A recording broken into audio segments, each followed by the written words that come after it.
Oh my gosh, if I did this right, they can see us and hear us. And that's terrifying to be perceived. But hey, everybody. Hello, hello. I am Tass of The Crit Show, and I am here today with four lovely contestants on the Dinos and Deities game show. So welcome. Katie May, tell us who you are and what you do. Me first. Okay. I'm Katie May. I am Mac on Cobbler's Cryptid Carnival. Your favorite pair of pants, I would like to think. Yes. Heck yeah. And yeah, first time doing the RPG stream. I'm excited. Woo, welcome. Who are you throwing it to? Amanda. Oh, great. Hi, I'm Amanda. You can currently find me on Kids with Attitude, our Cryptoid Cavaliers, and then the upcoming other Ooh, stuff on the main channel. some secret projects. All right, who are you throwing it to? Joe. Hi, everybody. I'm Joe. I am also on the Cryptoid Cavaliers with Amanda and on the main show for whatever that may be coming soon. I'm also on Fuel for Thought. We're going through the John Wick franchise right now. We just wrapped up. The second one should drop probably by the end of This week. Yeah. Awesome. Woo. And that's it. Yeah, that's it. All right, who do you want to throw it to? I can't believe it. I'll choose Adam. Nice. Oh, I love Thank you for actively choosing me. I'm Adam. I play Harlan, the Mothman, on Cobbler's Cryptid Carnival, alongside Mac and the other crazy carnival crew. That's where you can find me. And tonight I'm here with all of you lovely people. Yay! So thank you. Well, thank you guys for joining me on this. I'm very excited. I appreciate you being here for some silliness. Anyone here listening now or later might be aware that in the past, during our off seasons, between seasons of our main show, we do a series of one-shots, short stories, and different things. For a stretch there, we have done 3 of my one-page RPGs, the Dinos and series. The original game was Dinos and Lasers. We moved on to Dinos and Wastelands. We did Dinos and Magic. And now, tonight, we are doing Dinos and Deities. This one is not available yet. I need to get it formatted, but I am hoping to have that soon. But the original 3 you can find at tassallgood.itch.io. It is free. So by all means, if you want to piddle around with some silliness, you can find those 3 there. And then this one and a 5th game relatively soon as well, if I can get that all formatted. So I'm going to just jump right in to the blurb, and then we're going to start making some rolls here. So do you all have a D6 handy? Yes. Yes. Okay, very good. So you are playing the Chosen, one of a select few evolved species that was gifted the power of the northern old gods. They have given you strength in order to fend off the southern saurian species that have overrun the vast world of Pangea. You refine your gifts to keep safe the vast mountainous ice aegis from all interlopers, and sometimes you must venture south to do battle. So we're all going to go just one at a time here and do a roll on your species. What kind of chosen are you from the Ice Aegis? Who wants to go first? I'll go first. Oh, go Amanda. All right, Amanda, roll a D6. 2. So God, you the one are... I had no idea how to say. Oh, I've got you. Number 2 is the Gigantopithecus, which is functionally a Bigfoot, just a giant, a giant ape. Wonderful. Of the Ice Age fame. So here's what you get for the Gigantopithecus. Your species has always been the devout protectors of the old gods' temples. If you invoke your deity's name during an action that requires a deity stat roll, you take an extra +1, and also you can climb literally anything with ease. So I'll ask before we roll again, do you guys want to do the rule of anybody can be anything, or if you double up, do you want to re-roll? It's up to you guys. It doesn't matter at all. Because you could all be... Do reroll. Do I would also re-rolls? say reroll. Okay. Get as many Let's do it. species in here Yeah. as we can. All right, who's next? I shall go. Go for it. 3. 3, you are the mammoth. You use your trunk as an appendage as easily as you use your hands. Once per scene, you can take a +2 to any roll using the Dino stat if you're using your trunk, and that would be helpful. Ooh. Excellent. Okay, who's next? Okay, All right, Joe, go for it. 4. 4, you are the mighty Megalosaurus. Your massive antlers. This is functionally a like picture like an elk, but bigger than a moose. So big antler boys. Your massive antlers strike a powerful silhouette. Anytime you roll the appeal stat for the purpose of intimidation, you roll with an extra +1. Awesome. All right, and Adam, Okay. you need a 1, a 5, or a 6. I am a 1. A 1. You are the dodo. Your natural optimism is the greatest gift of your kind, the direct descendants of the old gods. Unfortunately, it might also be your downfall. Up to 5 times, you can declare that you get a full success before you roll, but each time you do, you have to mark 2 extinction. So I'll talk about that real quick before we get into the rest of these, is that extinction is kind of your health track. So I'll just read the blurb. I'll make it easy. When we get rolling on this, when you're taking any action that you could possibly fail, you roll 2d8 and then plus your appropriate stat, which are Dino, Appeal, and Deities. Appeal is just, kind of your charisma. Dino is like physical action, instinctual action, and Deities is making use of your deity's blessing or magic. So you will roll with 2d8 plus the appropriate stat. On a 1 to 7, you fail, you do not accomplish your goal, and you take a point of extinction. On an 8 to 12, you succeed, but you still take a point of extinction. And on a 13 plus, you just fully succeed. You are always trying to dodge the comet. If at any point you roll lower than your current extinction, a comet obliterates you. Sure, you're dead, but you will soon celebrate with the old gods in their icy halls of honor. So, keep those in mind with your stats. We're going to plug those in once we get everything else and you have an idea of who the character is. So we're going to jump back to after now that you have your species, we're going to do your blessing from the old gods. So let's go in that same order if you want to start us out, Amanda. Sure. 3. 3. You have been given the blessing of Dodoki, the deity of illusion. Okay. And I forgot to be writing down what everybody is. Illusion. Okay. Katie May. Let's see. 5. 5. You have the blessing of Frigdo, the deity of witchcraft. And you are Neat. a mammoth. Witchcraft. Okay, Joe. Oh, Jesus. 5. We already did that. We already did 5. 6. What was that? 6. 6. You have the blessing of Heimdo, the deity of brutality. I'm Doe. Thank you. Yeah. Oh, we already had a 6. Let me see.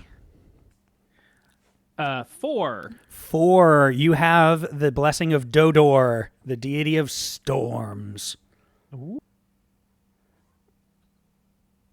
Storms. Okay, marvelous. I'm excited. We're going to move on now to which giant magical creature can you call on to ride into battle? Amanda, let's see what you got.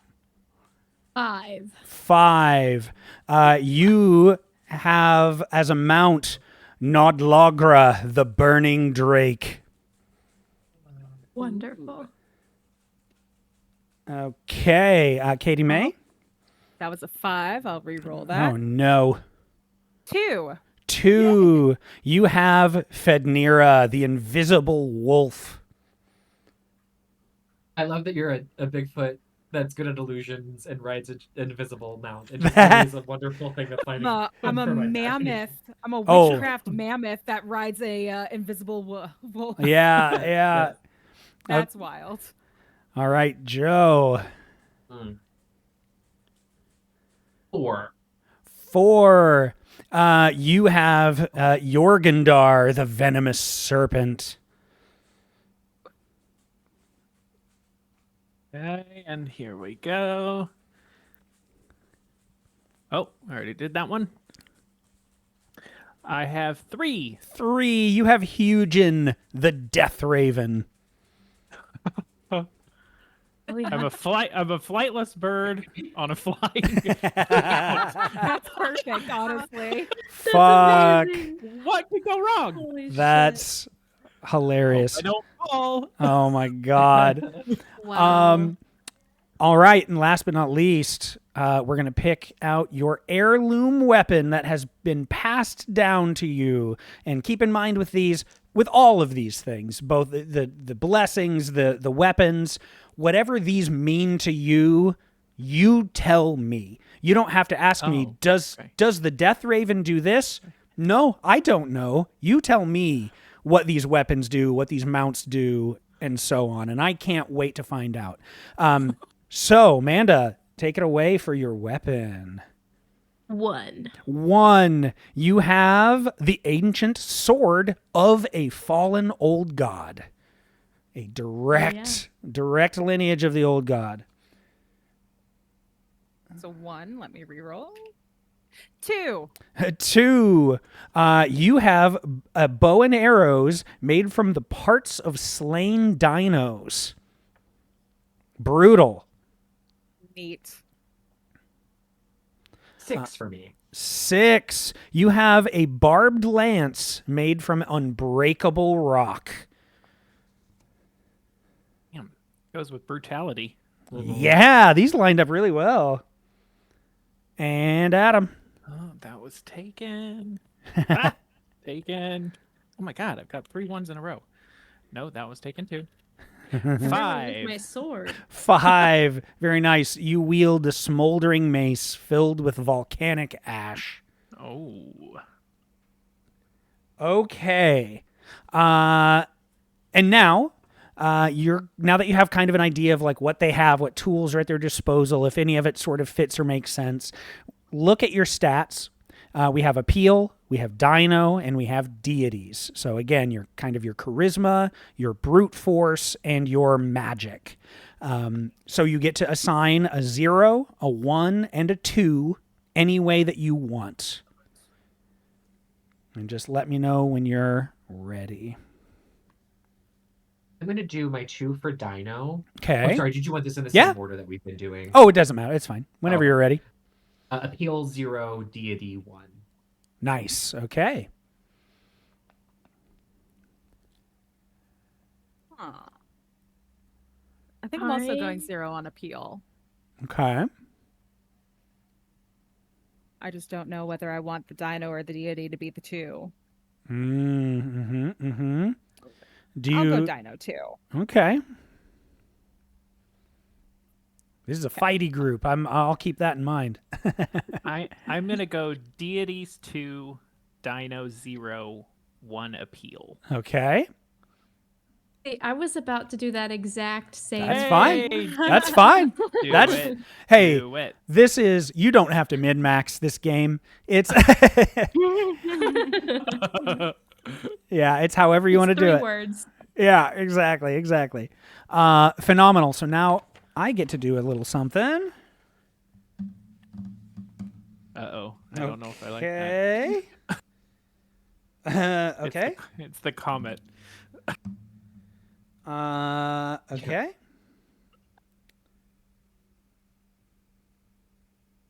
There's a lot of things happening over there. Okay. I didn't give the players this half. I don't think. If I did, then oops. But there is a GM section with 3 decisions to make, 3 rolls to make, to see what's going to happen, and I can get behind all of this. So very cool. Let me apply that. Outstanding. So now, do you guys have names? The hardest part. Come up with a name for your dino. God, right off the top, Heck yeah. Margaret. Okay, Okay. I love Margaret. Okay. Of course, I didn't leave enough room. Margaret. There we go. Squeezed in there. This is the hardest. Bambo. Bambo? Mhm. Oh, fucking love it. Rambo. Bambi Rambo as the giant deer. I love you. Yeah. I think my so. I love you so That's much. great. God damn it. That's fucking perfect. Ah, so happy. Sorry. Oh, God. I'm elated right now.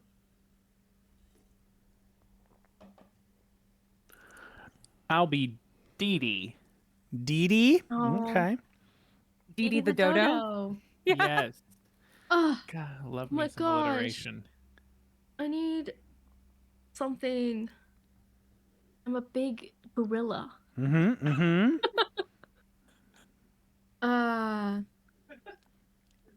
I'll do Imelda. Imelda. I like Yes. that. Nice.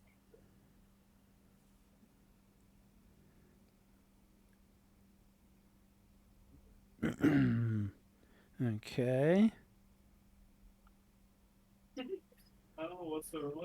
And okay, I think I've got all of the things I need here. Are you guys ready for action? Yeah. I think so. so. Okay. Let me find all my names. Here they are. Once upon a time in the Ice Ages. So, you are all citizens of the grand continent of Pangaea, the northernmost area known as the Ice Aegis, a place that is blocked off for the most part. There's really only one safe entrance that is very heavily guarded. It's, built up with walls and parapets and a huge thick slab of ice that is a doorway that can be worked by the soldiers, so that the Saurians from the warmer climates to the south can't get in and mess with the magics of this very old place. Up a ways further north of the entrance is the proper castle of the king of the Ice Aegis, a massive mammoth named Marauder Fisk. He rules with a steady hand. He's not exactly a nice guy, but he's certainly not a bad guy.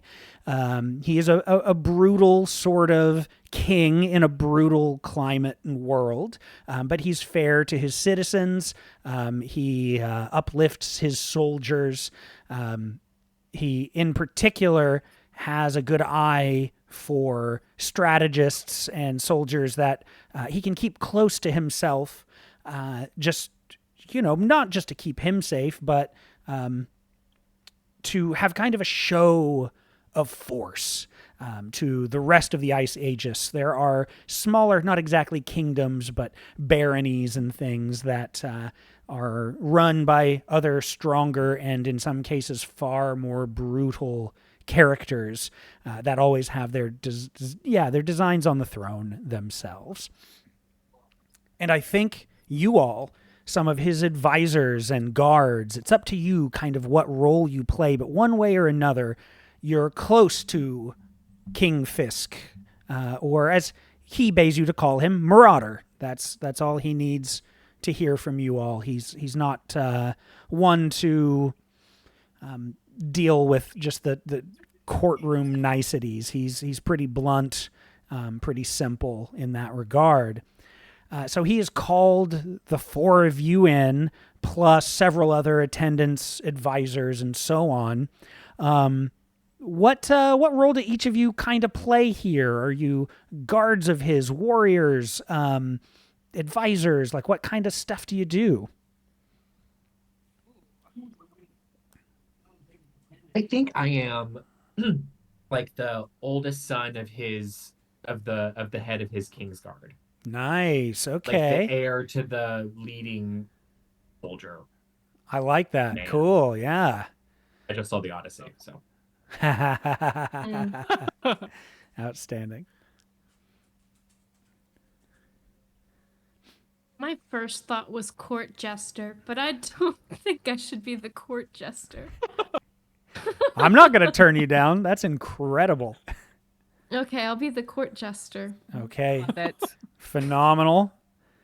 You do slapstick bits with your invisible mount. Like, oh, Oh shoot. I think I'm an advisor, like Okay. thinking of like the blessing with the storms, like maybe I have some oversight over agriculture. Oh, okay. Interesting. I like it. All right, since my deity is deity of witchcraft, maybe I could be like I guess like is there like a like head of like medicinal or like not necessarily like their wizard, but kind of like Yeah. healer status something? Sure. Yeah, that sounds great. Okay. Oh, okay. I like this. So, kind of heir to the guard. We've got Chester. We've got kind of an advisor in a capacity, and yeah, like a healer sort of. Yeah, witch. This is cool. This is cool. So, I think he kind of has everybody sit down. This is again very casual. A little more akin to round table kind of situation than, beholding him on a throne. He's just not that kind of king. So he has everybody sitting down, and his big trunk reaches over, and he picks up a cigar that he bends around to kind of smoke and puff as he's talking. He has this huge axe that he's got across his lap that he's using his hands to sharpen. And he tells you, I've brought you here today because I've been issued a challenge of sorts. It seems one of the barons in the far north has decided that my entourage here is no longer fit to rule. He's challenged us to a bit of a tournament. He's used the old laws to invoke it. And if we lose more than we win, he is eligible to challenge me directly for the throne in one-on-one combat. So, unfortunately, while I would rather just squash him like a bug myself, I do have to obey the old laws if I am to save face in front of the kingdom. So that puts many of you in direct danger of these challenges before I'm allowed to lop off his rotten little head. So I am going to need 4 volunteers for these challenges. I'm going to need a battle, one-on-one duel. I'm going to need a battle of wits, something like a game of chess or logic. I'm going to need, naturally, a test of comedic and clever value, and, of course, a test in magicry and healing. I have my designs on who I think would fit best, but this is part of the old laws as well. I must have volunteers. And he's just looking at the crowd. A few people are kind of humming and hawing and like wondering if they should raise a hand. I volunteer. Oh, marvelous, Margaret. Yes. I assume you are the most eligible for the test of witchcraft and healing. Absolutely. You know, my my knowledge within that field is very vast. Marvelous, marvelous. Well, that's one. Anyone else? Bambo. I was really hoping... Yes. What would you like to volunteer for? Okay. All right. I suppose that's pretty good. Yeah. Okay. All right. That's 2. We're halfway there. You can leave the beating to Bambo, and I can use my brain. Oh, yes. You are one of the cleverer of my attendees. That would be I marvelous. like to think so. Thank you. Can I create an illusion behind this guy of me standing behind him, giving him bunny ears as he's talking? You can sure try. Why don't you roll plus deities for me? Roll 2d8. Okay. You got it. And can I say in the name of Dodoki? Oh, absolutely you can. Okay. So I get an extra +1 on this. Okay. So 8 on the die +2 for my deity score +1 is 11. 11. Okay. So this succeeds. You get a rolling laugh through the group. Even Marauder himself is just kind of like snorting through his trunk as he's trying to smoke this big cigar. But you do mark an extinction. So mark yourself 1 down. But Marauder just gives you kind of a nod. Yes, all right. Imelda, if you will step up to that challenge, you make me laugh every day, and I have no doubt that you will succeed. That's very kind of you, sir. Superb. He nods, and he gets a stern look on his face. Of course, now that I have my volunteers, and only now can I reveal the Baron coming forth. It is one of the most vicious warlords with some of the cleverest and most dangerous people of the Ice Ages I've ever known. It is the Baron Bane Morndo. He is vicious, and all of you would know instantly this name.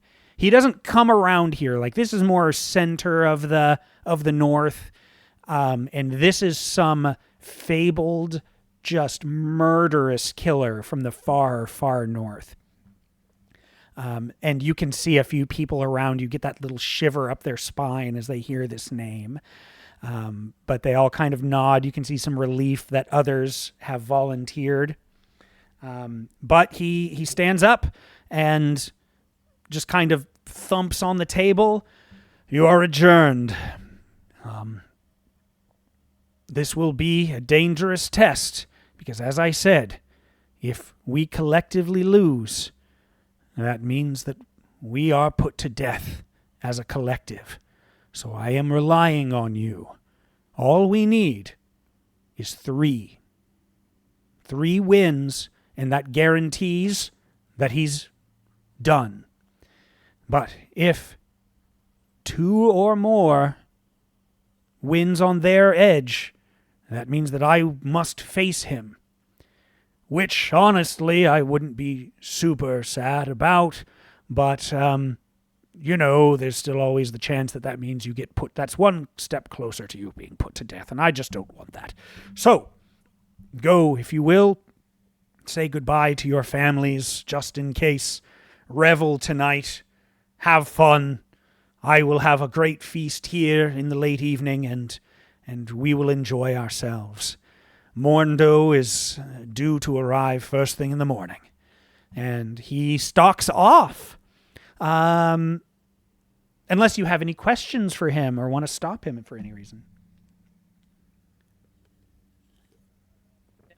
I do love me a feast. Outstanding. What do you guys do with your evening as you get this dire news that this is overall a life or death challenge?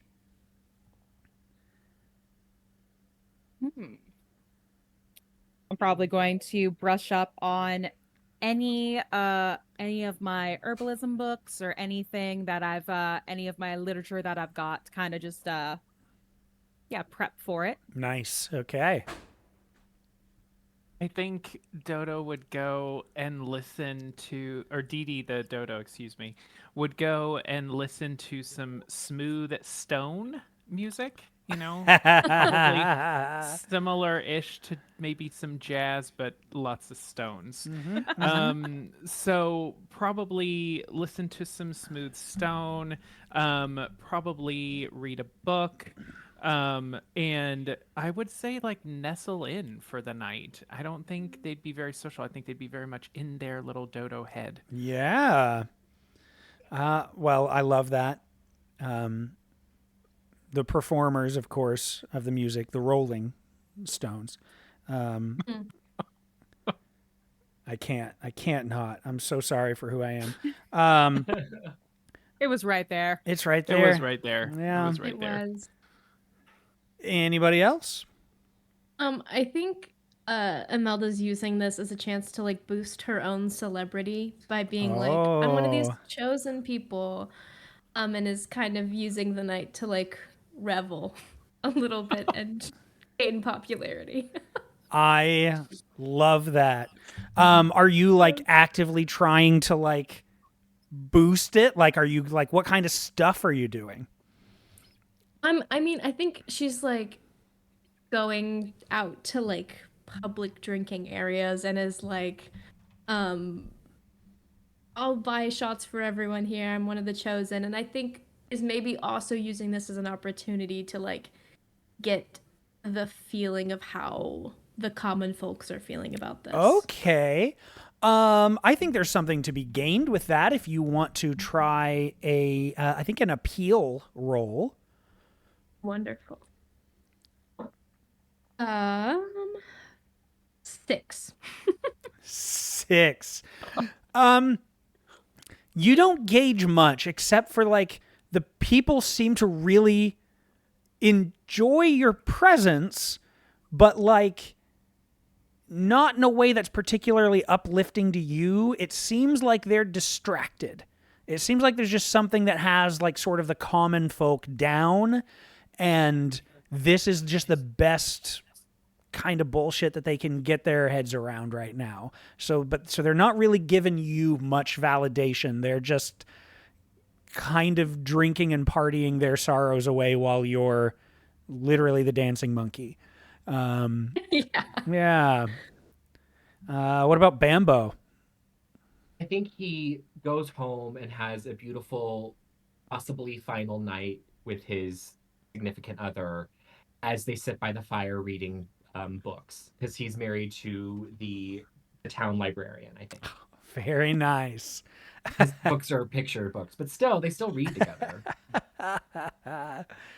Yeah, okay. Then I think you guys have these these fine evenings, and we'll jump ahead to first thing in the morning. The crack of dawn as you are all lined up with King Fisk, and there's a huge open square at the center of sort of the castle area. It's all opened up. The doors swung wide. There are people coming in. They've set up like stands all around the big open courtyard that are just filled with people from all over that have come in. There's just hundreds, maybe thousands piled in. Just a constant murmur as people are waiting. You all lined up 2 and 2 on either side of the king. And finally, in the distance, you hear a horn call out the arrival of the Baron Morndo. And this entourage makes its way in of soldiers that tromp through. And just like you all, it is a mix of Megaloceros, Gigantopithecus, Dodo, Mammoth, Saber-tooths, etc., that are so much more grizzled and armored than most of you have ever seen. They look like they've all seen battle after battle. They are just tough-hided, scarred up, and, look so much more badass for it. Not the kind of scars of we've been beat back, but the kind of scars that they've earned. So these several dozen of these soldiers kind of line up around the corners of this big open square that is the central area where clearly these challenges will be happening. And then a couple more figures walk in that are far more decorated than the others. I think as each walk in, you know them by reputation as well. That there is a Megaloceros, one of the most intelligent viziers that anyone has ever heard of. He is said to be one of the most strategical geniuses in the Ice Aegis. He walks in, and even he's scarred up, has a sword at his side, and his name is Horner the Hard. And he steps in and takes a bow. He certainly sounds hard. Yeah. There is a Gigantopithecus that marches in, and he is like the most scarred up. Like you almost don't see much fur on him. He is just as wide as he is deep. He is just muscle on muscle. He's covered in weapons. He is known as Cram Cragbrow. And he snorts, and his armor's kind of shifting and clanking as he steps to the side. Then in cartwheels, their jester, a saber-toothed tiger that is known as Shrieker. And he is wearing this sort of motley of colored kind of clothes that look suspiciously like different intelligent creatures' skin all patched together in squares. And he very clearly has this sort of studded warrior's bullwhip wrapped around his waist as a belt. And then a mammoth walks in and has a fairly similar kit to Margaret. It just seems to be covered in all of these pouches and has a satchel, has all of these sort of holes throughout the tusks that curl up, and there are other pieces of bone and like rings and iron and copper and things that are like studded throughout, like decorating them like piercings. And this is a very old mammoth, a very old witch, and her name is Trusker. and she bows to the king as well. And then there's a hush as a massive shadow falls in the opening of the doors into the main square here. The whole crowd hushes as they hear the thump, thump, thump of footsteps. The sun just barely coming up over the mountains of the Ice Aegis, causing this shadow to cover the entire spread of people waiting, holding their breath, hushed. You hear the clink of armor, the scrape of a blade along the ground as it drags. As Bane Morndo, the dodo, walks in. Wasn't expecting that one. His little beak clamps once or twice as he looks around, and he is ruffled and tough looking, even for a little dodo. This dude has seen battle after battle, and it shows. And he gives just the barest little nod towards the king and kind of spits on the ground and clears his throat and calls out, "All right, let's get this thing going, shall we? It's time for you all to fucking die, one way or another. So, who's going first? Since I issued a challenge, the defenders get to decide which challenge goes in what order." And again, he sneers towards you. Marauder looks back and forth, and he kind of shrugs and says, "It's up to you now to defend us. Who would like to step forth first?" Anybody want to flip a coin?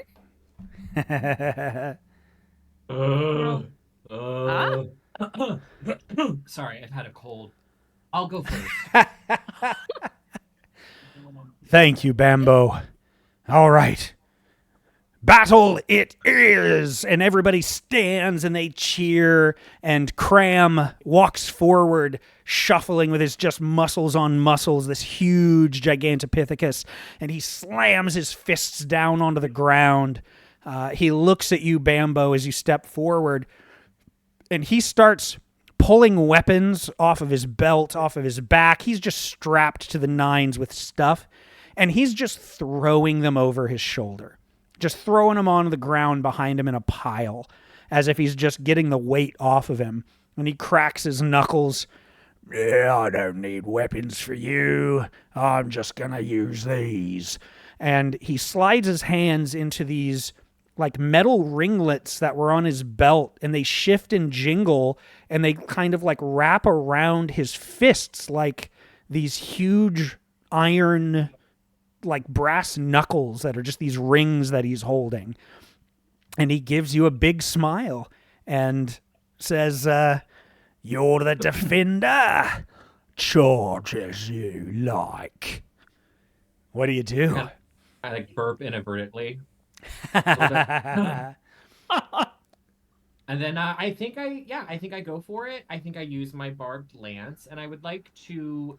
Are there any other like rings or things that I could catch the lance on to then like rip off of him, rip off some of his armor, and then also possibly some skin or whatever? Oh, yeah. I mean, I think they're like what he's holding are wide enough that you could get them under his knuckles and rip them. Try something. Yeah. Let's do that. Okay, I think that's going to be a dino roll for sure.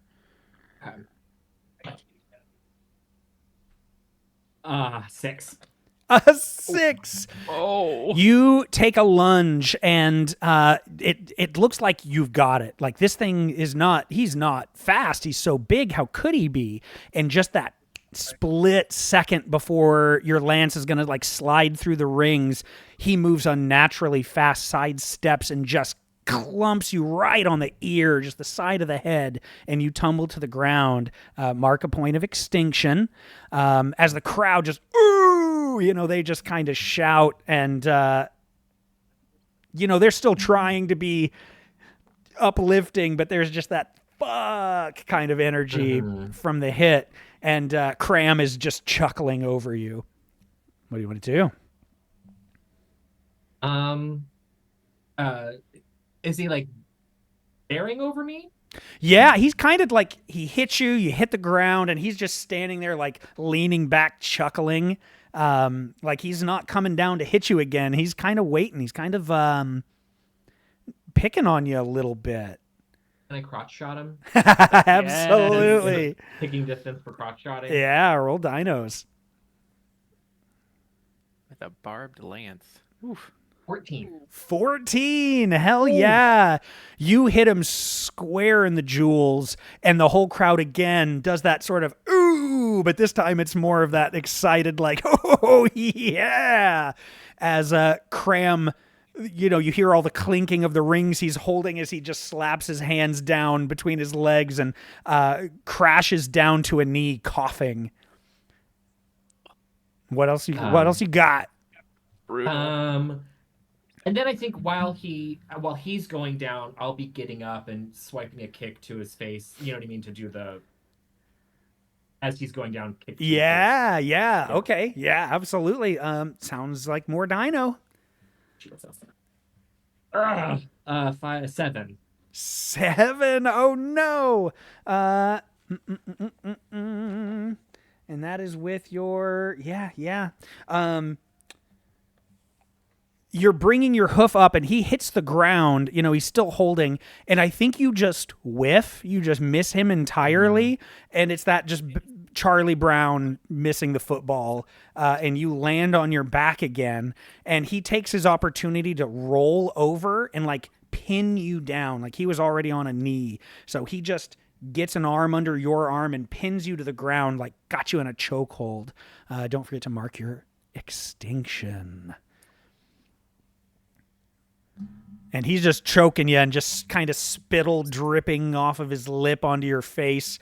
Oh, that was a good shot, but not good enough. Mm-hmm. Okay. I kind of want I'm thinking the miscongeniality move that she does, like the step on the toe and then the crotch, like the sing, solar plex, incept. Yeah, we're gonna try that move. Okay, this is sounding like more dinos. Okay. 11 plus 2, 13. 13 is great. So this is going to work. Just don't forget to... Oh, no. 13 plus. Yeah, no, that's a succeed. Awesome. So, yeah, you do the hit, and he falls back again, this time fully onto his back, just groaning. The crowd is cheering. Even from these few quick hits, like... You're seeing him like look at you, and there's something in his eyes. There's something that's like concerned about the couple of times you've hit him and how hard you've been able to hit him. And he spits on the ground and kind of looks up to you and says, I've only been hit like that from somebody with the blessing of Heimdall. You're one of them, aren't you? I give him a little wink, and I say, totally. All right. It looks like I do need my weapons. And he drops the rings, and he reaches out and grabs this huge mace that's just, it almost looks like a tree trunk just studded with metal up and down the trunk of the tree, that's whittled down just enough for him to kind of hold a couple of pieces, you know, like a handle, and he starts charging you. What do you got? Okay, are any of the weapons that he threw away that he is not currently using, are any of those like range attack weapons, like a bow and arrow, something along those lines? Yeah, there's a big cluster of what look like bladed boomerangs. Great. I think I want to try to do take him on a bit of a chase to where I take a longer route around to get to one of his weapons to use against him in a range attack situation, so it's not hand-to-hand close. I love that. I think I'm going to ask for an appeal roll to like sort of trick him into being kited. Great. Be like saying intimidating things to him while I'm Yeah. doing that to add my Yeah. +1 of Absolutely. intimidation? For All sure. right. Okay. 11. 11. Okay, so mark an extinction, but you're Mhm. able to successfully get around and scoop up his boomerangs, no problem at all, with plenty of space between you. He looks frustrated as you get them, and he's like slamming that tree trunk into the ground a few times. Everybody, you can feel the ground shake with the force of this massive ape's attack, to just the fury of the ground here. And yeah, there are actual cracks that start to appear on the floor or the ground out here in this big open square. What are you doing about it, Bambo? I think we want to throw them at the same time, aiming for different, like one for the head, one for the leg, so there's no way he could possibly block both. Oh, that's clever. Yeah, let's see a dino roll. Because he's taken some time to show off, I'm even going to give you an extra +1. Okay. 10 plus 2, 12 plus the extra one, 13. Oh shit, yeah. They fly true, and he does successfully knock the one away that was like down towards his belly. But just because of the eye level and the whiteness of the mountains and the glistening sun coming over the crest, he does not get to knock away the one that you threw at his head. And there's a moment where everybody is like quiet because nothing seems to happen. Just you threw it, and you hear it clatter to the ground past him, and everybody kind of goes, oh, and then his head slides off its body and thumps to the ground, and he topples over, and everybody cheers. They stand in the stands there just screaming and chanting, Bambo, Bambo, Bambo. I start dancing. As the Baron's people rush onto the field, they gather up the body of Cram the Crag Brow and slide him bleeding out of his just stump of a neck off to the side unceremoniously, and the Baron just spits on his body. Useless! I've got the best people in the nest. Fuck! And he's just grumbling and spittling, but looks back to the group. All right, come on, speed it along. Who's next? I'll go. I'll step forward. Okay. You step up, as does Trusker, who walks up immediately to you and offers a hand to shake. Oh, well, isn't that just lovely? And I give her one of my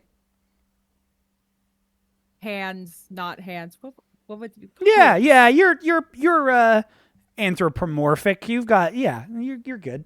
Okay, I guess. Yeah, and she shakes your hand and kind of smiles and is like, "Oh, are you from the southeast of the Aegis? Like, I think you're much younger than me, but I think we kind of maybe come from the same area." Oh my goodness, we might. Oh my well, goodness, isn't that just dandy? that is oh, I love that. Oh, marvelous. Small world. It is. Okay. Well, I had a few things in mind. We could do, a little bit of a few things or just one big thing. I was thinking something like we could brew a poison, and whoever brews the best, and then trade them, and like whoever stays on their feet longer. Or, golly, we could ask somebody to, get cut up real bad and then see which one of us can heal them better. Or, I don't know. We got lots of options, don't we? My goodness, so many things that we could do. I know.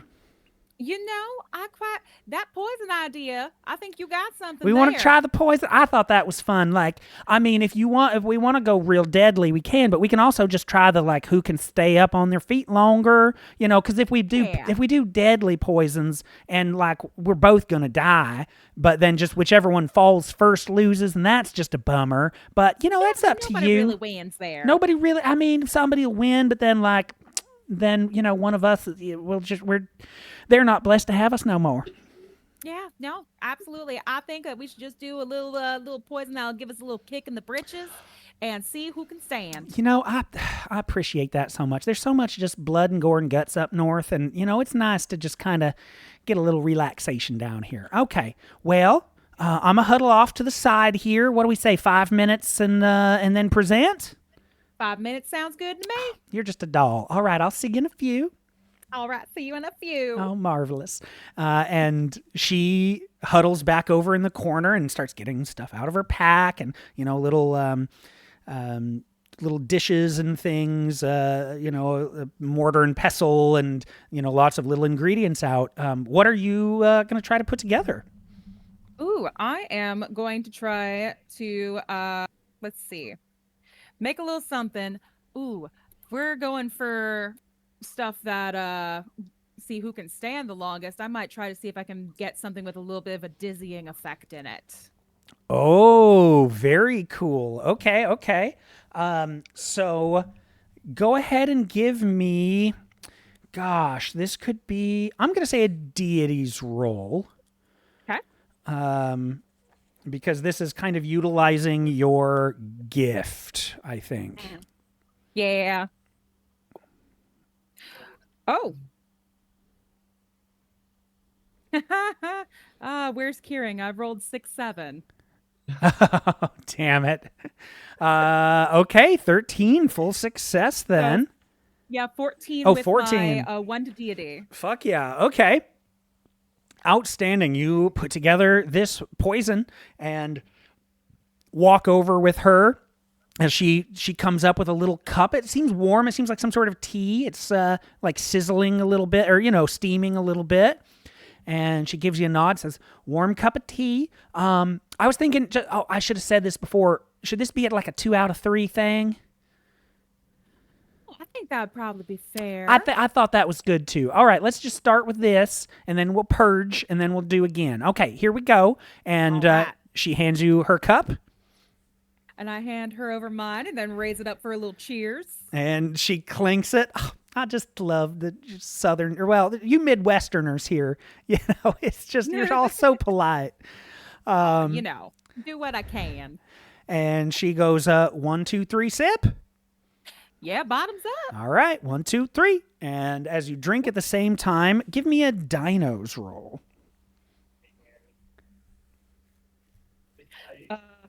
16. So, oh my God. Yes. You feel it like gurgling in your belly. And I think you immediately know what this is because it is clearly something that you have not just tested before, but that you've been taking to build up an immunity to it. So you feel a familiar gurgle that is kind of a puke potion that would make you just double over in pain, purging. But you're used to it. And she's watching you and you watching her, and she's just nodding and then just kind of steps to the side. It's like when somebody spun around too fast and then just stops, and she can't keep her feet and she hits the ground, and everybody roars. They cheer. And she lays there for a minute, and her attendants come up and pick her up under the arms and get her back on her feet. And she's just kind of chuckling that, through her trunk,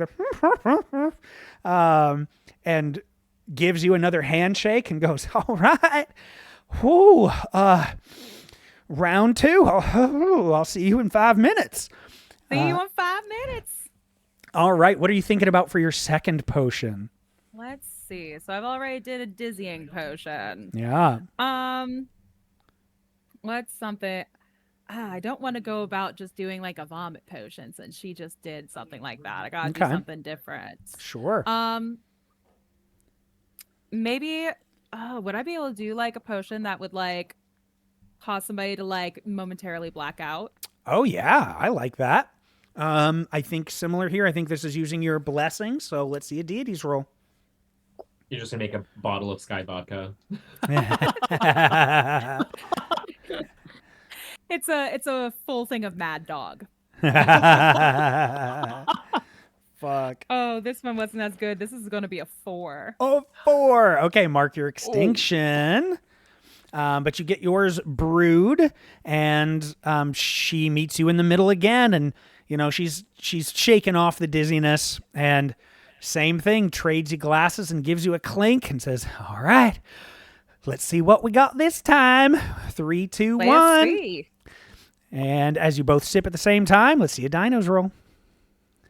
8. 8. Okay. Mark an extinction. You drink yours, and this sort of feeling that washes over you is unfamiliar. You can feel a tingle up and down your extremities. It's like you've, sat on your leg cross-legged too long and it's fallen asleep, or, the same with your arms, your fingers. And you start to kind of weave back and forth, and you mostly stay up, but it is like very Scarecrow coming off of the pole, like you're really trying to get your bearings, and people are going, whoa, whoa, and you kind of maintain, but as you're doing that, you look over and notice that she is standing firm. She hasn't moved a muscle. She's smirking, and the Baron kind of yells over, and the king sighs and goes, "Yep, that is a point for Trusker. She held strong completely. Round 3." And Trusker shakes her hand again and goes, "Well, that's amazing. That's one of my favorites, and you didn't quite fall. You just got a little weavy there." That one was a bit of a doozy. Oh, that's my specialty. If we, assuming we both survive all of this, it doesn't seem like that's possible by the rules, but if somehow, I'll teach it to you. Oh, that sounds fabulous. We could have a little tea time. Oh my goodness, that would be so much fun. Okay, I'll see you in 5 minutes. And all right, see you in 5. she takes off over. What are you gonna try for round 3, the final round? This is like the most wholesome poison making I have ever experienced. You're just so nice to each other. Yeah. Oh my god. Let's see. I would like, for my last potion, I want something that's going to feel like a gut punch. Ooh, okay. Same thing here. Let's see a deities. Come on, dice. Oh, there we go. 13. 13. That's a full. All right. You head back over. Same thing. She holds hers up, trades you, gives you a little clink. All right. This has been a pleasure. I am excited. Either way, I feel like I have just learned so much about you and have maybe made a friend. I would like to think so myself. This has been just delightful. It has. All right. Let's do it. 3, 2, Let's 1. go. And as you take a sip, let's see a dino roll. 12. 12. Okay. Outstanding. You take this potion, and a couple of things happen at once here. That she takes it, and there's like a familiar look of worry over her face. As you realize you're looking at her face of worry from about 10 feet in the air. As this potion has gone through you and like lifted you up, and then suddenly you feel gravity reverse as you rush to the ground and slam into the ground. You do take the 1 point of extinction, but you brace. You like almost hit the ground, but hit in that like Spider-Man sort of crouch and don't go down onto your ass. And as you land and everybody sort of cheers, you see her holding her stomach and then just sort of honk from her horn this just bit of worry and just falls back like somebody has just mule kicked her in the stomach. and she goes flying to the ground onto her back, wheezing. Oh, that's like a beginner potion, and you got me with it. That's clever. Oh, the simple tricks are always the best ones. Well done. And the crowd is cheering as you've gotten your second point. And you can hear Morndo, even over the crowd, just spitting and cussing over at the side. The soldiers help trusk her up and lead her off, as the others are like clapping you on the back as well and lead you over next to Bambo in the sort of the side that shows we've got 2 winners in the winning slot. And so the king looks well pleased, and this is where he comes over to the 2 of you that have not gone yet. As per the rules, I have to give only so much until the moments are right. While we are halfway done, which takes away a lot of what he can do. If you both fail, he still has a chance. But it must be known now that if all 4 of you win, not only does his chance at a one-on-one go away, but you, each of you, are able to take the highest holdings in his barony. So, there is a little more incentive for you all to win, but all 4 of you must, and if not, it is still a success, and of course, I will reward you greatly either way. But you need to know there is a chance for one of you to rise up to be a full Baron of the Ice Aegis. Who of you will be next? I think I clap my hands together and I say, I suppose I'll go next then. Marvelous. All right. Get on out there and make them laugh. And look at that wince.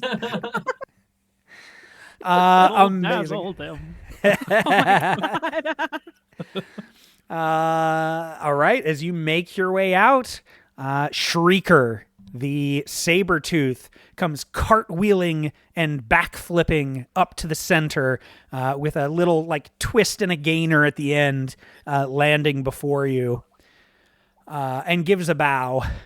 Grr, nice to meet you.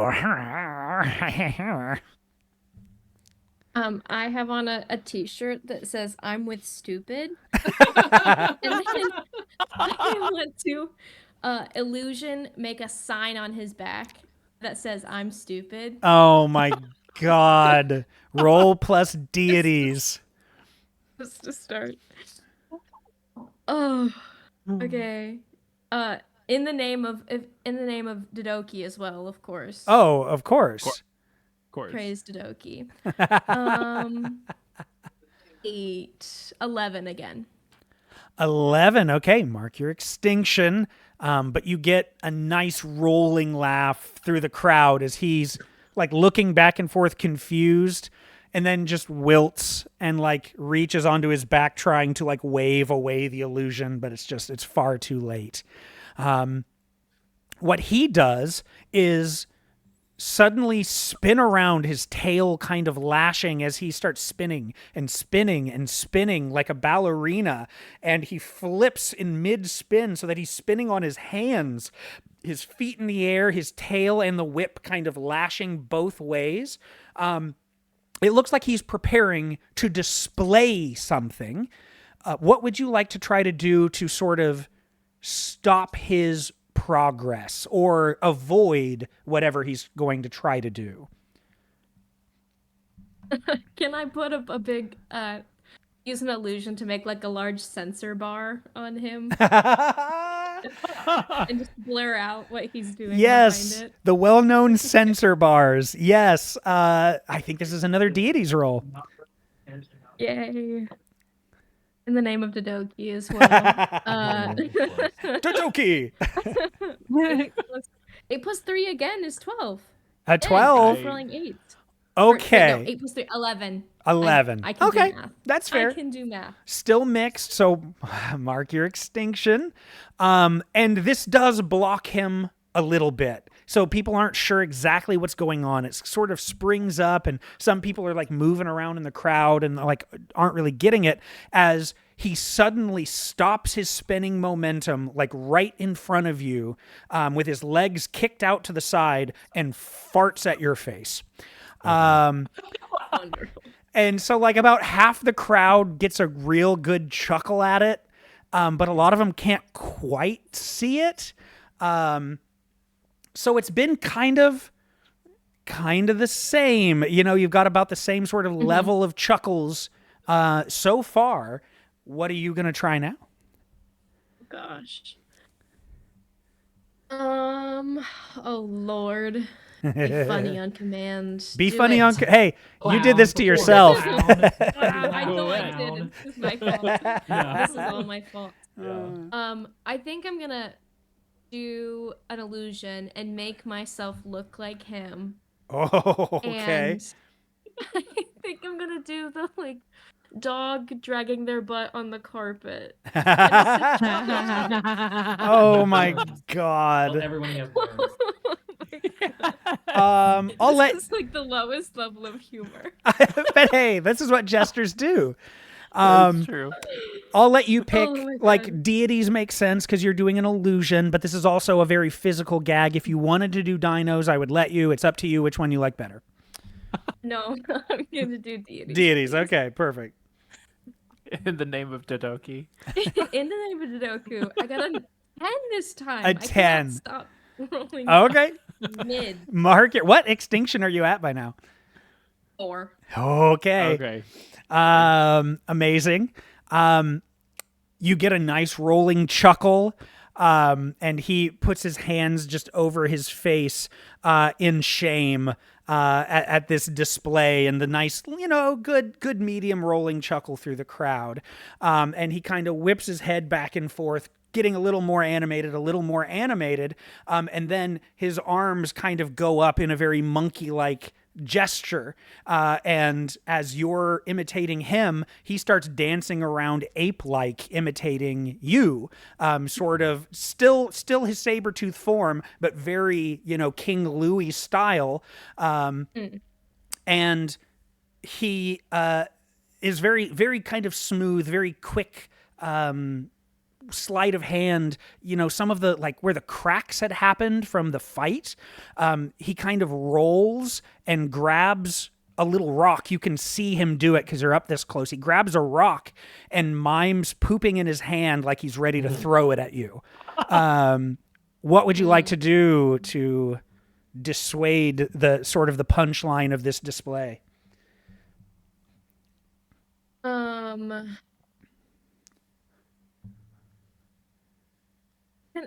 Can my illusion physically affect him in a way? Or does it need to be an illusion? I mean, tell me what you're thinking. I bet it's possible. Okay, I'm thinking I make the appearance of a banana and I peel it and then I throw it at his feet in hopes that he slips on the banana peel. I'll tell you what. This is something that you would know as a true jester, that no true jester will ever shy from a bit. So I don't think it needs to be real, that if you successfully pull it off and get it where it needs to go, he's going to honor the game. You know what I mean? Okay. Yeah. I think that that's a deity's role, yeah. Okay. Wonderful. In the name of Dodoki. No! Uh-oh. Oh my god, thank god for my bonuses so I don't die. Oh, no. Oh, no. I rolled a 3 on the dice. Plus 3, so that's 6. Oh, my God. So mark your extinction as you throw the banana. But here's the thing is, like, there's a moment of panic of, like, wait a minute, maybe like these guys are really brutal and they're from the north and they're vicious and he's even a warrior too on top of being a jester. What if he doesn't honor the bit and you fumble the illusionary banana down to your own feet Oh no. And he gives you the look. He gives you the stern, are you a real G or are you a chump? And he waits for your reaction to your own stepping on your own banana. I am gonna death drop. Yeah. Yes. Amazing. So you do your drop, and he throws his little rock poo at you, and there's a light chuckle, but then people are like understanding what just happened. I'm gonna call. I think you could either come up with something brand new, or I'll give you an extra +1 on a Dinos roll for a physical bit here to use your own tripping over yourself to sway the crowd. +1 to this roll? Yep. Sure. Okay. I'll try it. Oh yeah. Okay, I finally rolled well. 8 and 6 on the die, +4, so it's 14. Oh, plus yeah. 1, 15. Incredible. And they roar with laughter as you get that full hit. And he looks around and just, there is a moment where he stops the bit and looks over at you with that look of like, fuck, way to turn a fail into a good ass bit, you know? And you see the very slight acknowledgement of the bit, and you know that this is his last gamble here. So he cartwheels over to you and is standing above you. And he just, I think you know where this could possibly go, but there's a few different things it could be. It's almost like WWE wrestling that, you know, they cue each other up for how these moves work. And so he does the move where he's standing over you, like foot on each side of your hips, and offers a hand down to help you up. And you know that this could be a few different things about whether he's going to make it look like you tug him to the ground, whether he over-exaggeratedly throws you into the air. It could be a few different things. So what do you want to do in response to his offer? Okay. I'm gonna reach up my hand to take his, but then when he takes it, it's a fake hand. Oh! Let's see a Deities roll. Okay. In the name of Dodoki, of course, as always. Damn it. That is a 12. A 12. And that is enough. Mark your extinction. But he gets the bit too late. He's ready for a full pull. He was going to like do the full like tug you up and throw you into the air kind of a thing. And it's the fake hand, and he realizes it at just the last moment so that he does the full pratfall, slapping down into the ground, arms splayed out, fake hand in hand, and just does a deep sigh as the crowd gets a little bit of a chuckle at his display, but then that roll of a laugh comes in from your, like, you know, little bow of what you'd done. And the trumpeters call in favor of, oh man, Imelda. Christ, I don't have these names right in front of me. And the crowd is on their feet again, cheering. Now, Morndo is pissed. He is just throwing down, like he knows he's lost his truest chance at a one-on-one duel with the king. But then it occurs to him that he's one move away from losing his barony. And he looks up, he knows there's only one left, and so he's very quickly just shoving Horner onto the field and looking over in worry at Dee. The king steps over and puts a hand on your shoulder. All right, you're the last one. You have ruined the duel for me. I'd love to have stomped that little fiend into the ground, but... you would have done so well. Oh, thank you, but be vigilant out there. This vizier of his is very clever, and I don't know that they truly keep the old ways in their hearts. I have been worried about deception this entire time, that they might make a move anyway, even if they lose. So be careful. And he I have waved. no doubt. Oh, I have no doubt that you'll take him down. A little bit of doubt, but not a lot. How hard could he be? I mean, that's After a good all. question. He's hard enough for the title, but I don't. What the hell does that mean? I don't know. Deception. As you walk onto the field, Dee, this impressive Mechalosaurus meets you and gives you a low, sweeping bow. Ooh. And he kind of looks over his shoulder at Trusker and smiles and looks back to you. I had considered something specific to challenge you to, but I like Trusker's style of giving you options. Would you like a battle of wits or a battle of stratagem? Oh, if I have much of a preference.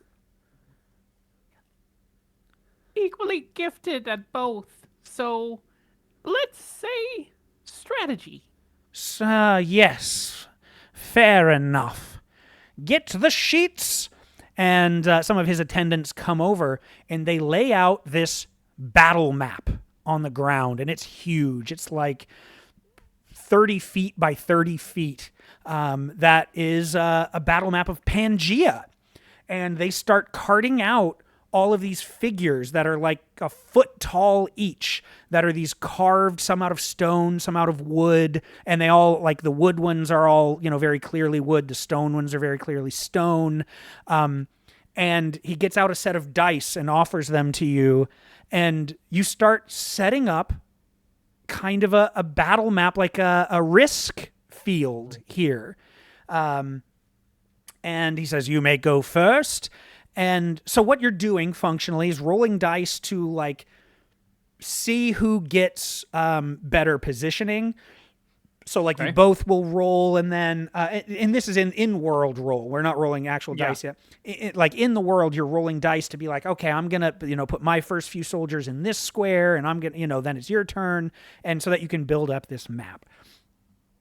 So what I think I want to start with for you, and you can tell me kind of how you're thinking about this. Are you trying to, as you want to strategize, like, literally just invoke, like, your deity's kind of gifts or anything like that to understand how to do this better? Or are you, like, playing mind games with him? I mean, hell, are you trying to intimidate him? Like, anything at all like that? Like, what is your, in the setup phase, like, your method for setting up your battle map? I think I'd be invoking my deity for, like, guidance, especially being, like, connected as, like, a direct descendant. I think deity feels particularly connected to Dodor, especially because I may be assuming Dodor might be a dodo. Yeah.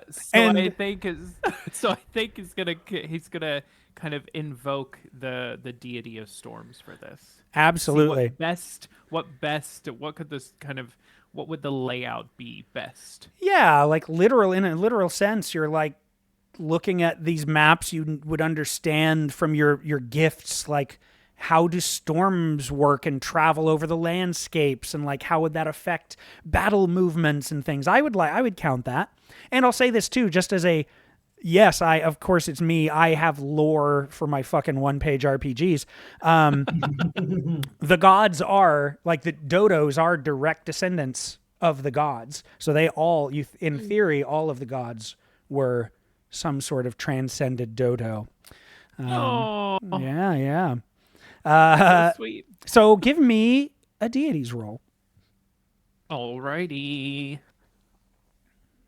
That would be an 8. An 8. Okay, so that is a success. You're able to get some pretty good positioning here, but mark your extinction. Distinction.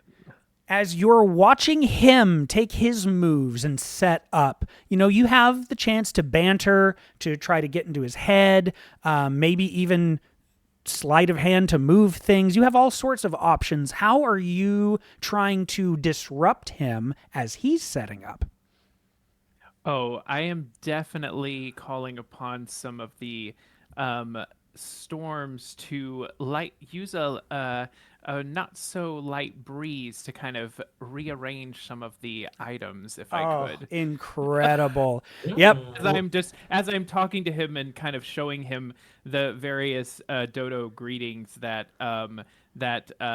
what's his name? Bane has probably never shown him. It was like, he's never shown you a day of kindness in his life, has he? This is how we do it. And he jumps up and like claps his little feet together like a duck, but like underneath. And then kind of does this like wobble with his like long neck. Amazing. This is how we do it. And he's using that as a distraction while he's like whipping up some wind. Okay. Yeah, I think the main thing here is your deities roll. So we'll start there. That is a 15. No, 16. 16. God damn. Yep. Okay.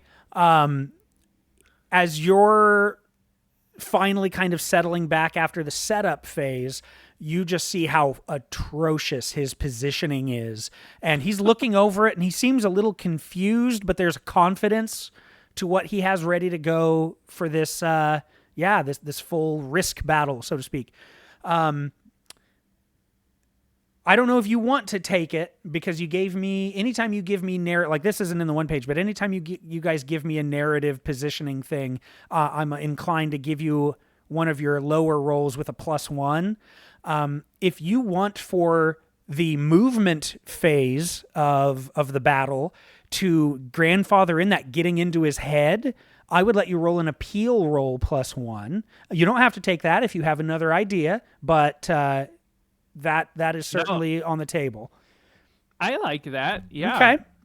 I don't mind that. Okay. Yeah, I'll do that.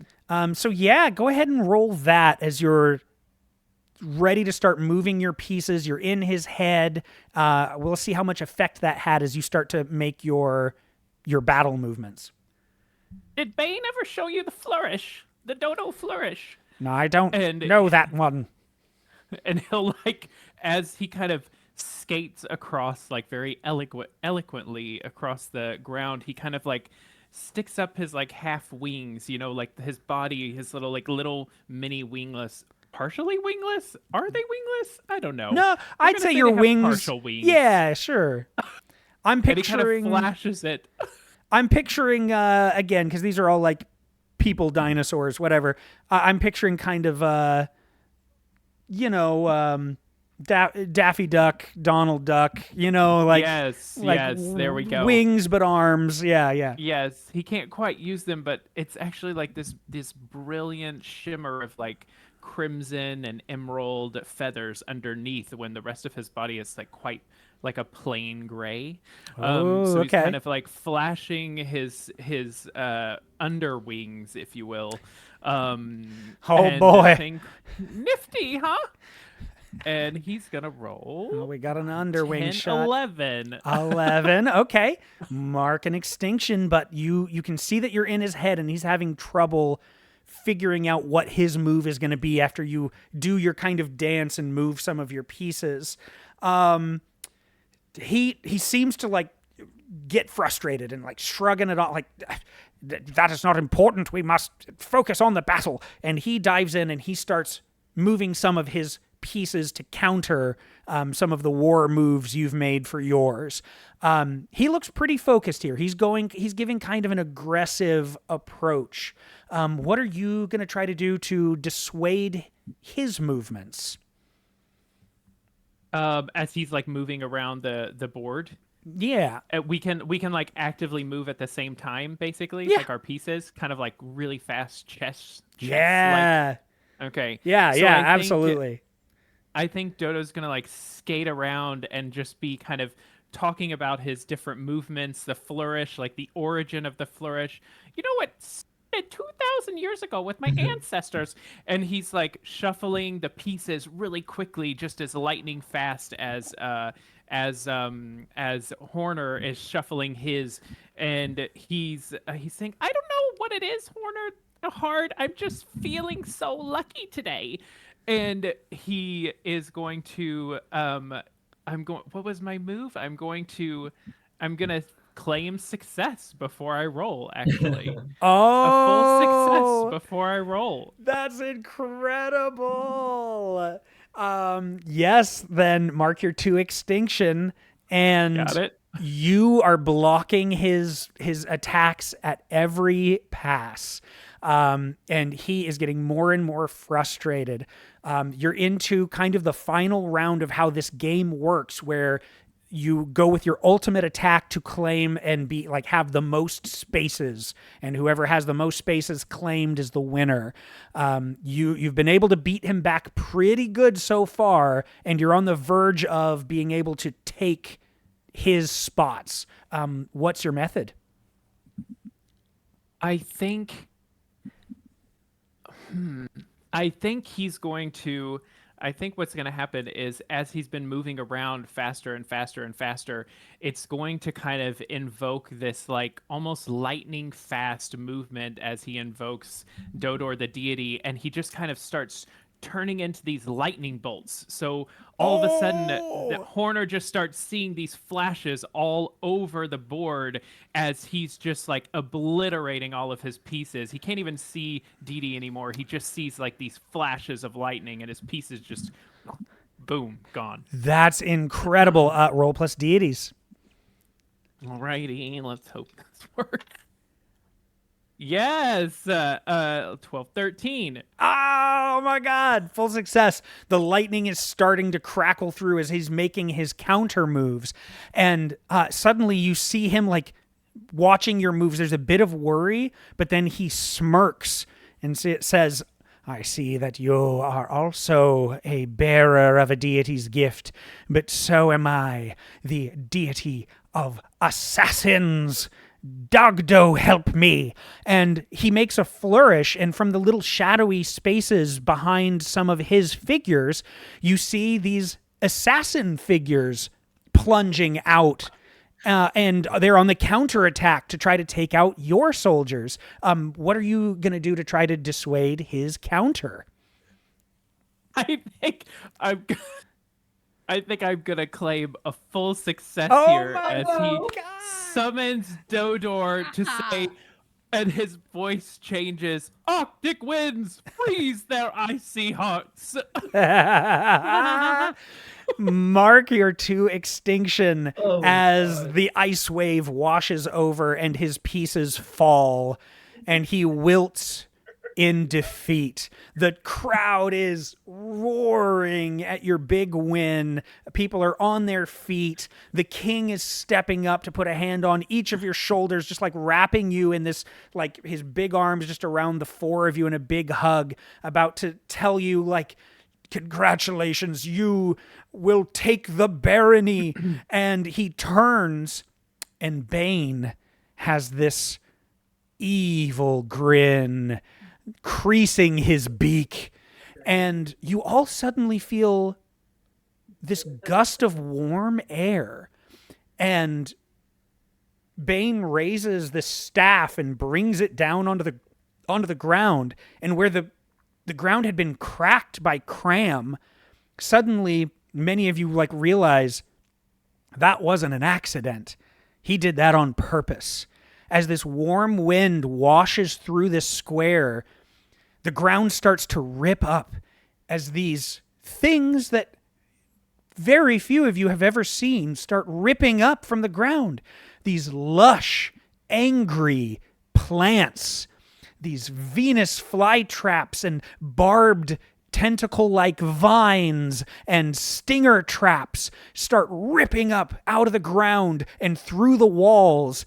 And Bane is screaming, kill 'em all! Kill 'em all! Take the castle! And the king grabs his axe from behind him and says, Take them all down! Kill them all! His soldiers start to charge. These vines are attacking you from all sides. What do you do? Okay. So Venus flytraps, whenever they close, they close for a while and they kind of can wither and die if there's not actually food in them, right? Something along those lines. Sure. Maybe these Venus flytraps work the same way. And I am going to create an illusion of a bunch of large insects flying around, hopefully to get these the Venus flytrap plants to grab onto those and not be able to attack people. Incredible. Roll plus deities. Okay. In the name of the Toki.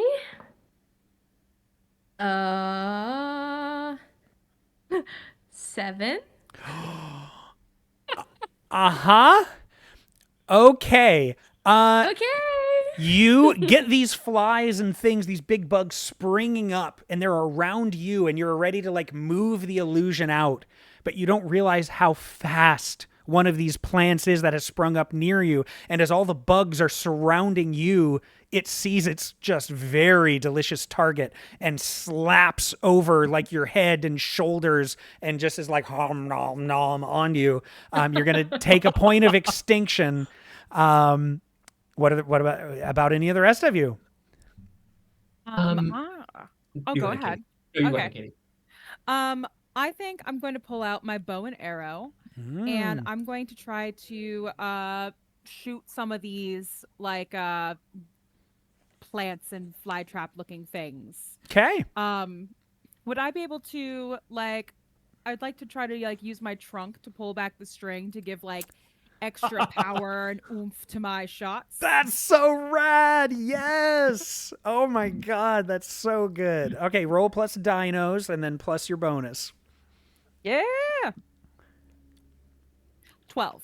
12. Mark your extinction. But you fire all these arrows and these plants start just withering as soon as arrows hit. You're slicing through several that are lashing out towards some of the crowd, some of the soldiers that are running in.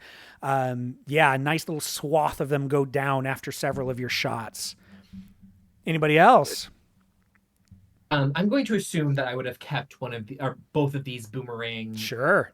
blades as trophies from my amazing kill. Hell yeah. So I think I am going to throw again both of them, trying to sever these plants off at the stem, or as low as I can, to just try to clear a path, maybe. Incredible. Yeah. Let's see a dino roll. 9 plus 2 is 11. 11. Mark your extinction, but you cut a shitload of these down, the boomerangs going in opposite directions, meeting sort of in the middle, cutting back around, and a huge circle on the wide edges of the square are cleared. Dee. I think Didi kind of sees all this happening, and he calls on his mount, Hujin, the Death Raven. Yes. And hops on this gigantic raven's back as he takes to the skies. And I think he's going to try and, with his invoking Dodor, kind of create this massive distraction, or maybe danger, I don't know, you tell me, of kind of this kind of swirling, almost like an icicle tornado, it's picking up all the shards from the battle maybe that Bambo had, and just sweeping them up to try and just distract or obliterate as much as possible. Absolutely incredible. That's definitely a deity's roll. Right. 6, 7. Oh my God. 5, 6, 7. Ooh, 7. 7. 6 extinction. I almost died. Mark your extinction, but you obliterate just a huge portion of these bigger plants that were in the middle as this sort of tornado of stormy, icy death, literally from you and a death raven, come crashing down on the center of the area. Really, all that seemed to be left, there are a few more of these plants cracking up near the back of the area closer to the king, and a few of the soldiers of Bane charging in around Bane. Like Bane is sort of the center, like quarterback sneak as they're charging up towards the king. Anybody, what are you gonna do here as you watch this charge? I think from inside the plant, you hear a whistle, and then my Drake kind of comes climbing up over a wall. Yeah. And then he's going to blast fire at the remaining plants, particularly the one I'm inside, to get me out. Amazing. I think that's going to be an appeal roll to direct your mount to help free you and do what you want. Okay. 10. 10. Okay, mark your extinction. But he absolutely creeps up, sort of frees you from the plant, and just those plants, you were up still close. So many of those plants that were menacing the king from behind just melt away. I would like to call my mount the venomous serpent. Yes. Your Gundar?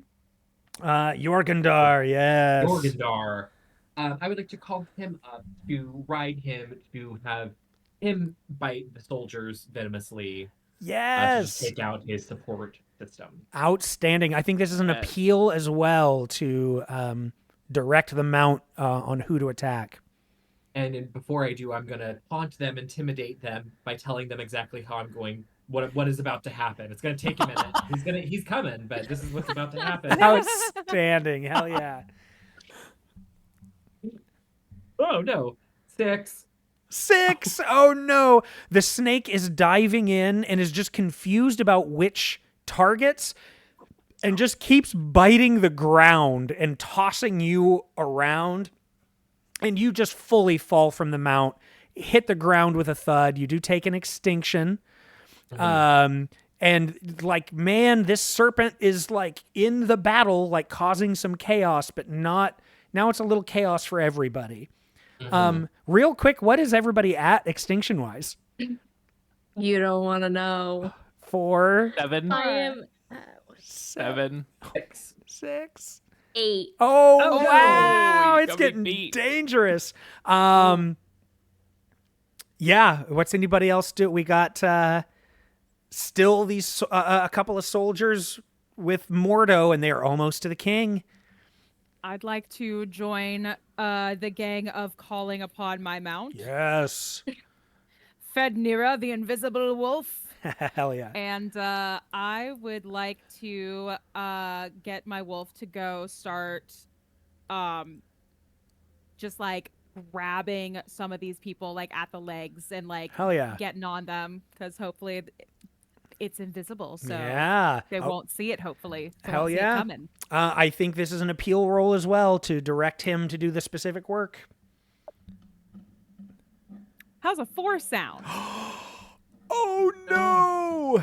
And but you only had 4 I only extinction, had right? 4 extinction Oh, you're gonna get by, my I God. believe. Is it a Yeah. meet it or beat it? It's roll lower, specifically lower. Okay. So Okay.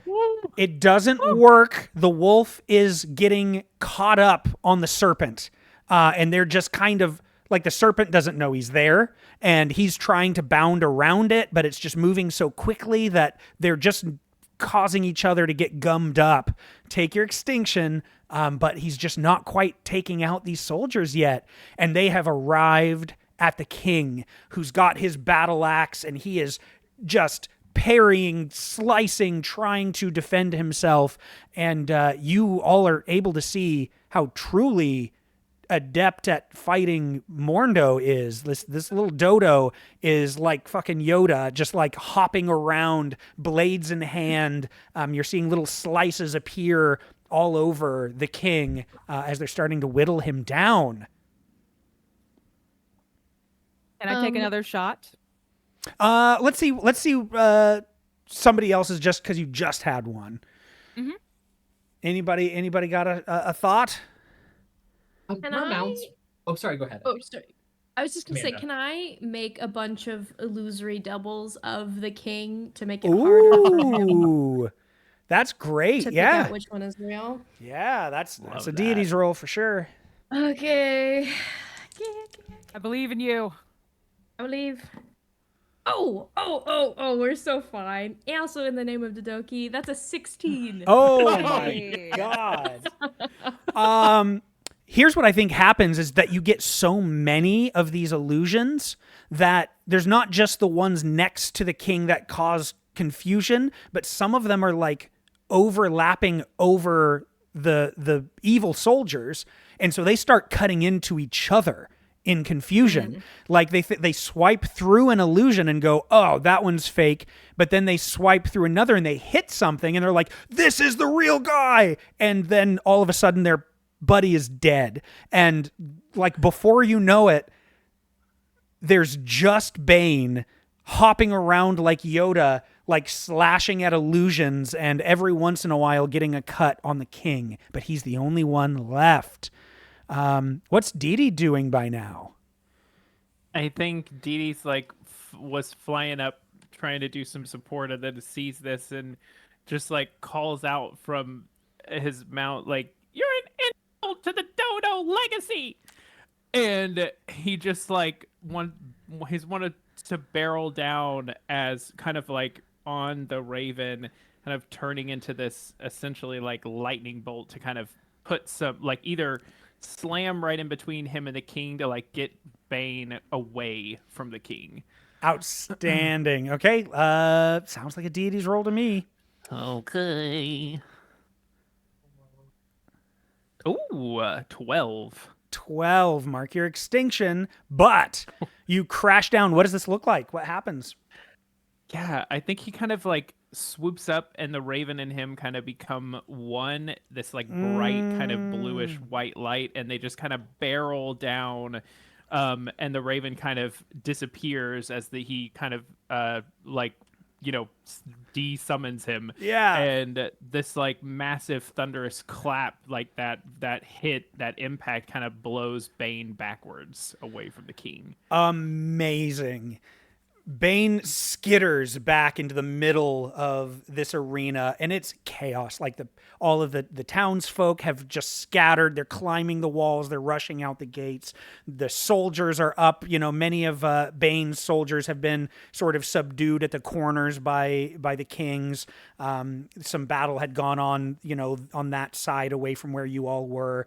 It's just chaos as Bane like skips like a rock just right into the center of this cracked, decrepit area that's all just broken from these plants coming up.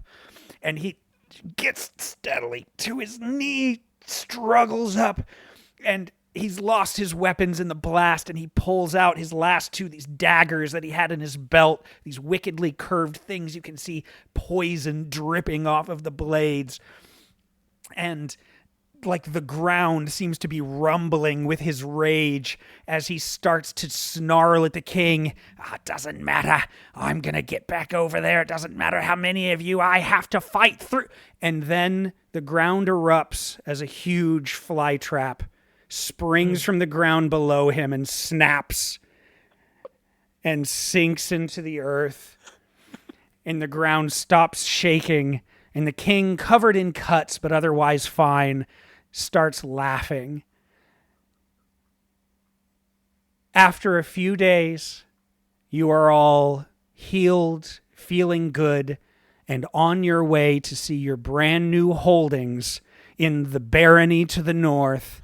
Congratulations on saving the king and winning the tournament. Yay! Yay! Well done, you guys. And nobody got fucking hit by the comet. Well done. We all avoided the comet. Getting close there. Got real close. I won't spoil all of them, but I'll tell you what I rolled. And they lined up really well. For the first selection for the GM is what has roused the anger of the old gods, urging the team into action. And I rolled 6, which is a challenge has been called against the heroes in the style of a brutal tournament. Love it. The second section is who is responsible for causing this trouble.